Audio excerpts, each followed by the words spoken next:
Ascânio, seja bem-vindo. Que legal, cara, que você está por aqui para contar toda a sua história. E eu acho que a gente pode começar assim, ó. Você nasceu em berço de Jeová ou não? Você conheceu as testemunhas de Jeová mais tardiamente na sua vida? Oi, Daniel, muito obrigado aí pela oportunidade, né? Eu gostaria até de iniciar dizendo que já há algum tempo eu acompanho o seu trabalho e vou dizer que sou muito simpático ao seu trabalho que você faz e, sobretudo, a forma como você conduz o seu canal. Realmente, digo de nota, parabéns. E mais, comungo várias coisas daquilo que você ensina e prega. Mas vamos lá. Eu sou de uma geração de testemunhas de Jeová que teve o privilégio, eu posso dizer assim, o privilégio de vivenciar momentos críticos e, por que não dizer, momentos históricos da organização das Testemunhas de Jeová. Eu conheci as Testemunhas de Jeová, Daniel, quando eu era, como dizem os gaúchos, né? Eu morei no Rio Grande do Sul há algum tempo, e os gaúchos dizem, quando eu era ainda um guri, eu tinha apenas 14 anos de idade, quando eu conheci as Testemunhas de Jeová. E como que isso se deu?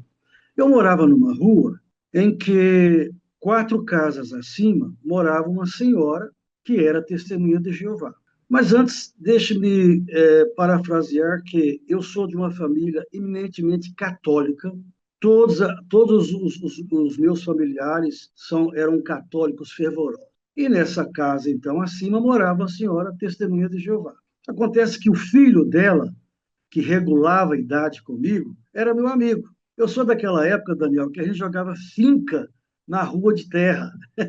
Então, nós brincávamos na rua ali e tal. E um certo dia, ao entrar na casa dele, ele me convidou, a mãe dele me perguntou se eu conhecia a Bíblia. Naquela época, católicos não usavam a Bíblia, não tinham o costume de ler a Bíblia. Eu disse que não e ela começou a me mostrar algumas coisas na Bíblia. Mas ela foi assim bastante incisiva de imediato.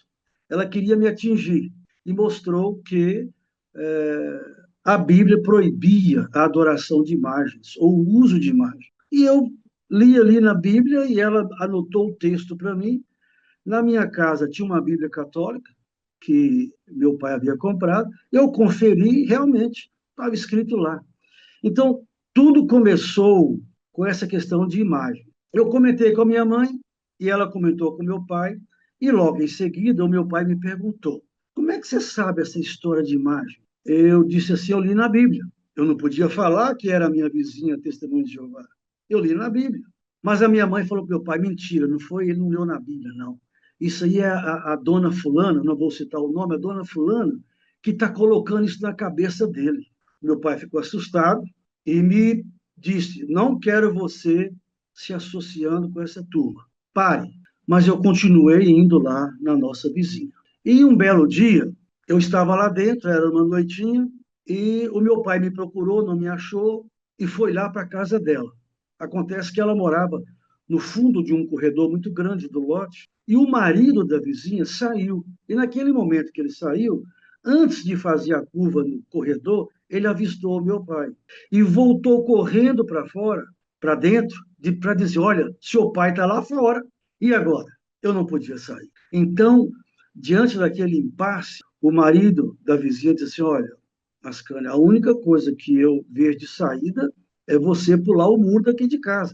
Acontece que a minha casa tinha um lote muito grande, era quase que uma chácara. Então, ela dava vizinhança para várias outras casas. E um pedaço do muro lá do fundo dava para a casa dessa vizinha. Então, ele colocou uma escada no muro, eu pulei aquele muro, e a ideia era chegar em casa sem que ninguém soubesse. Eu andei todo o lote, fiz o contorno, passei pelo galinheiro e tal. Quando eu avistei lá dentro, eu avistei minha mãe. Não posso entrar lá. Aí tive que pular um outro muro de um vizinho, depois pulei um outro muro, e correndo o risco de ser visto pelos vizinhos. Pulei um outro muro até chegar na rua lateral. Acontece que nessa rua, um pouco mais acima, morava duas mulheres, que eram essas mulheres consideradas de programa, prostitutas, né?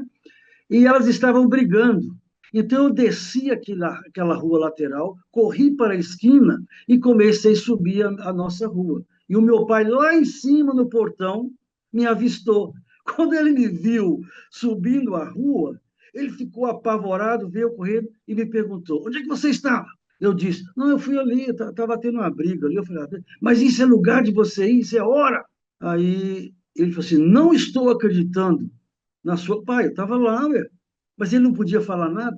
Entrei para dentro de casa. Quando eu entrei para dentro de casa, Daniel, ele pegou uma cinta e, com a fivela da cinta, ele começou a me bater.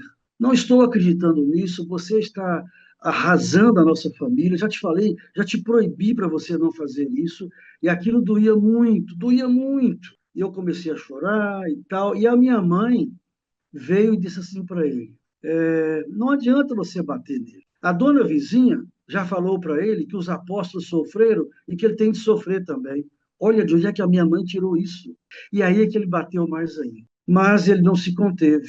Ele ficou tão irado, tão possesso, que ele correu no guarda-roupa dele, pegou um revólver que ele tinha e disse assim: eu vou resolver isso agora de uma vez por todas. E saiu de casa e ia se dirigir para a casa da vizinha. Quando os meus irmãos observaram que a coisa ficou feia, pularam em cima dele, os meus dois irmãos mais velhos, conseguiram tomar a arma dele, e a minha mãe, então, apavorada, disse: "Ó, guarda a arma na gaveta da máquina de costura."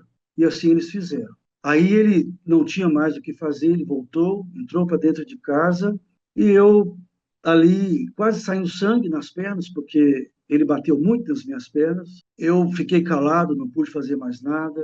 E diante disso, eu fiquei algum tempo sem frequentar a casa da vizinha. Mas eu tinha uma determinação de que eu queria continuar indo lá. Eu estava gostando e logo em seguida ela me convidou para ir ao Salão do Reino, que é a igreja das Testemunhas de Jeová, que se chama Salão do Reino. E eu fui, só que aí eu tinha que ir escondido, eu não podia falar que eu estava indo lá, 14 anos de idade. E numa dessas escapulidas, o meu pai me pegou novamente. Na hora que eu cheguei em casa, ele estava lá no passeio me esperando. Ele me mandou entrar e quando eu entrei dentro de casa, ele começou a me esganar. Ele começou a apertar meu pescoço de tal forma que eu senti falta de ar. E aí eu consegui sair fora dele. E a nossa casa tinha uma mesa muito grande, aquelas mesas tipo de interior mesmo, e eu corria em volta da mesa e ele atrás de mim. Aí ele conseguiu me pegar de novo e eu pensei que eu fosse morrer naquele momento. Mas tinha um amigo nosso, que era vizinho também, e falou com ele: "Ô, seu Manel, não faz isso não, você vai matar o Ascânio." E ele parece que deu alguma coisa, não sei, e ele acabou parando. E eu corri para o banheiro e fechei a porta. A partir dali, eu fiquei realmente muito transtornado e com muito medo. Você imagina um garoto de 14 anos. Mas, Daniel, eu fiquei mais ou menos um mês sem ir à casa da vizinha e nem ao Salão do Reino. Mas logo em seguida eu estava de volta. E daí vieram os Escondido. convites, Escondido, hein? né? Tudo Escondido ainda. escondido, totalmente escondido.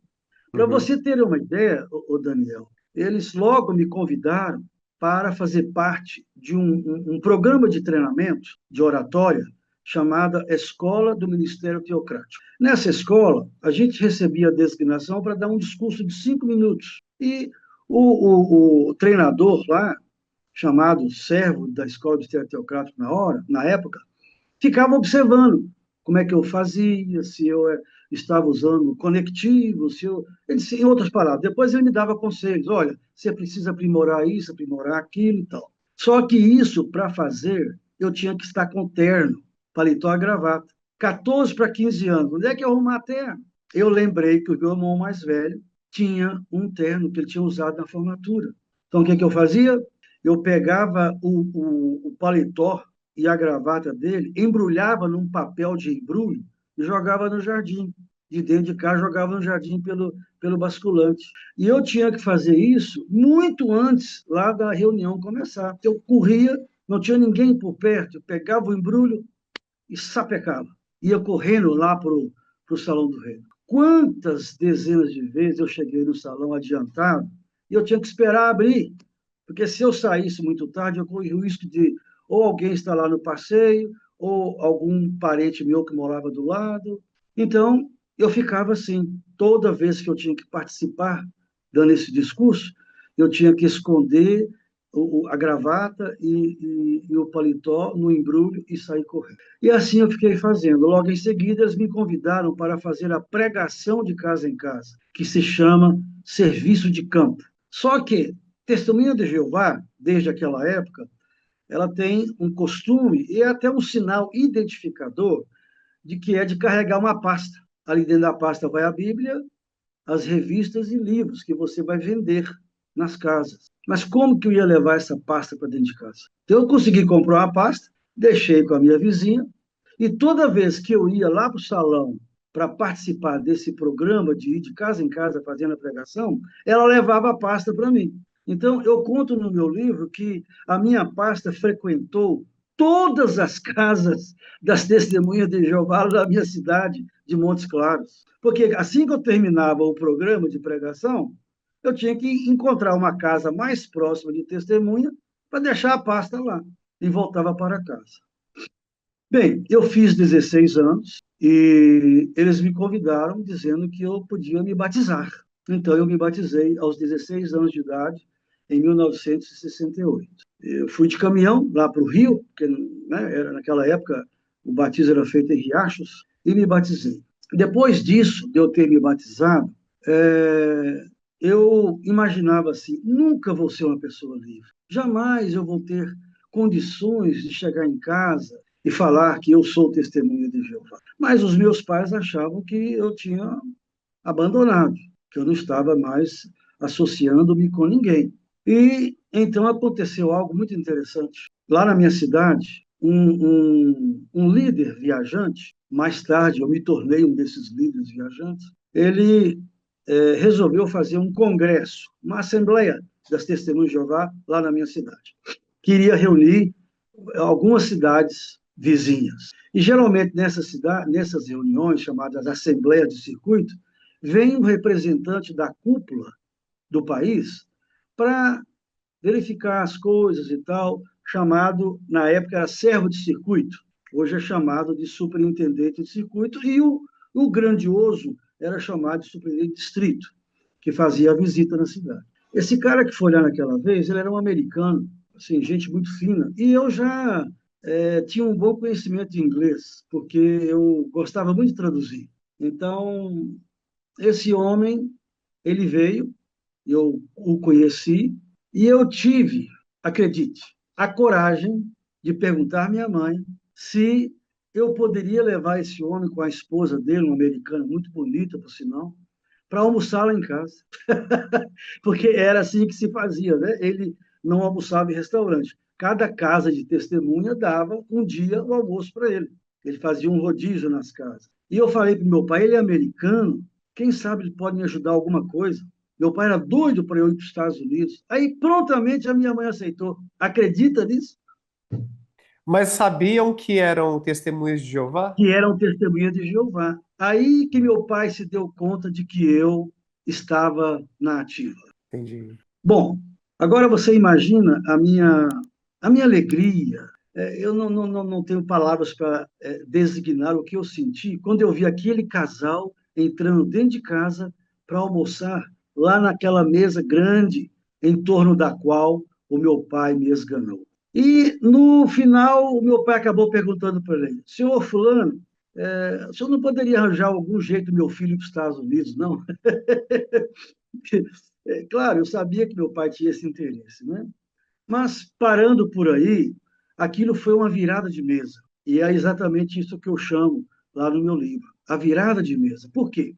A partir daí, eu me senti livre para não precisar mais de fugir, de dissimular os meus movimentos, né? E aí, de uma certa forma, passei a ser aceito, né? Como alguém que era testemunha de Jeová. Você estava com quantos anos nessa época? Eu 16? estava com 17 anos. 17 anos. Então, E Assim, quando chegou perto de 18, que eu tive que me alistar para fazer o serviço militar, testemunha de Jeová não pode prestar o serviço militar. Elas são proibidas. E eu falei para meu pai, ele disse, não, não, você tem que fazer, na época chamava tiro de guerra, né? A prestação do serviço militar. E então eu me alistei, tive que me alistar. E nesse alistamento eu fui dispensado por excesso de contingente. Para assistir essa live completa, clique no link que eu deixei aí embaixo ou que está aparecendo por aqui e não deixe de se inscrever aí para acompanhar os melhores momentos das lives que eu faço lá no meu canal principal. Tchau!